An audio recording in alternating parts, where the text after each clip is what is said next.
As warmer weather approaches, along with another round of storms, the concern now is the potential for flooding. People living just below the snow line in the foothills are in the bullseye for Mother Nature's wrath. ABC 10's Kurt Rivera is in Amador County tonight.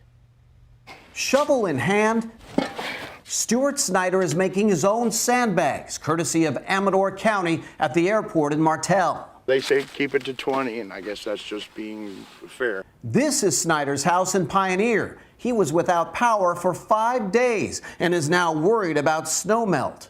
Got to keep that water from coming into my garage and the back of my house. And here in Sutter Creek, the big concern is, well, the creek and memories of the damage it did back on New Year's Eve. Well, we wanted the creek to be full. She's full.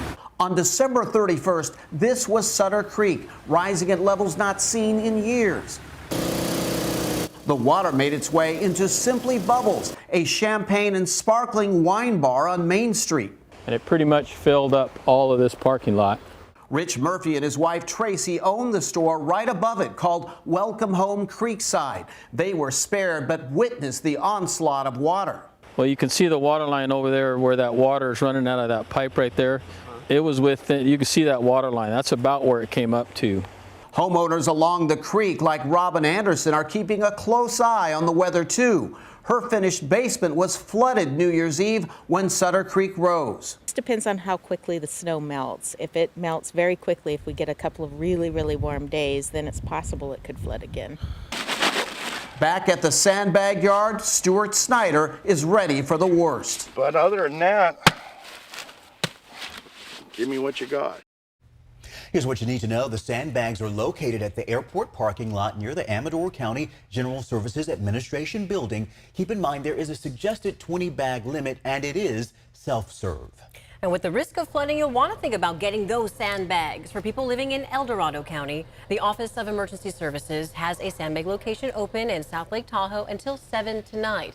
The stations aren't staffed, so you'll need to bring your own shovel for this location and do the work yourself. You can find it at the Search and Rescue Building on Santa Fe Road.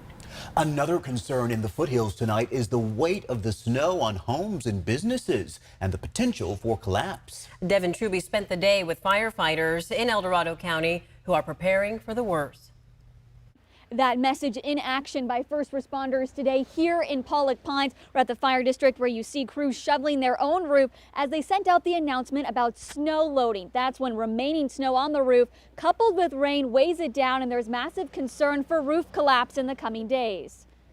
Rain Wednesday and Thursday, so I'm just trying to clean it off because I guess, you know, the rain will probably make it a lot more heavy than it is. He's talking about snow loading. Over the last week, firefighters in El Dorado County have seen several buildings collapse, like this one off of Carson Road, prompting the warning: shovel roofs now before the rain comes to prevent sagging, cracks, and total collapse.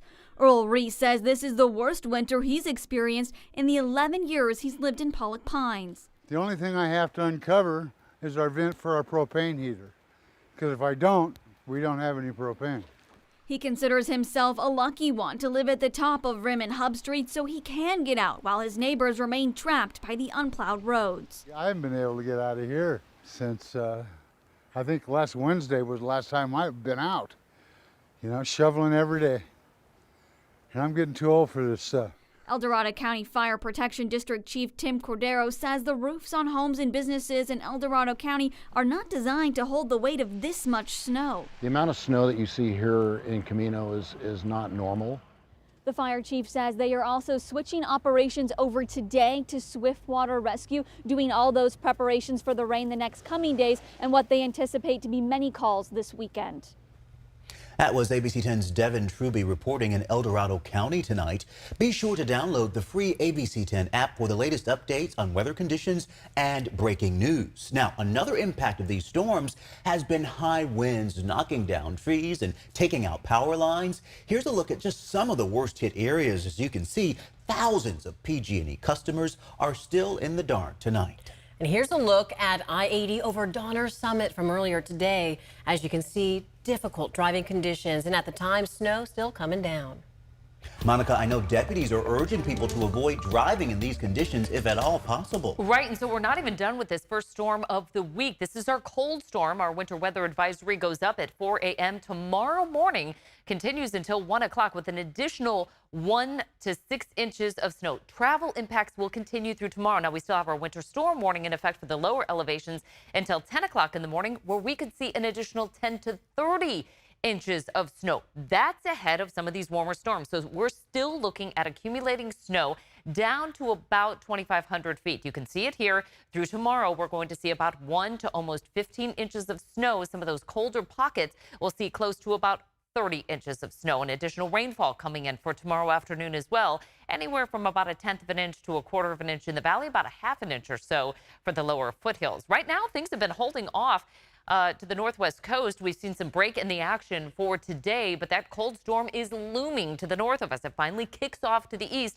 tomorrow, and that's what's going to pull an additional band of moisture moving our way for tomorrow. And you can see how it times out by about 5 a.m. There's that stretch of rain through the valley, snow for this year, and that snow doesn't really let up until roughly about 1 o'clock in the afternoon. Then here we go. We get about a 24-hour break, and this warmer storm approaches. This is earlier timing than what we thought, and you can see how we've got that teleconnection all the way down into the tropics, and so that's going to bring in that warm moisture. We are now elevating into a moderate risk of excessive rainfall right through the valley. That puts us at a flood risk with that first atmospheric river storm really impacting us into Friday. Prepare now for the flooding. Get those additional items ready, charging phones, and have a safety plan as well as your county's emergency alerts on your phone. Tonight, we'll see the rain picking up. As I mentioned, lows will fall to about 40. So much to cover with what's to come this week, guys. Right, Monica, thank you.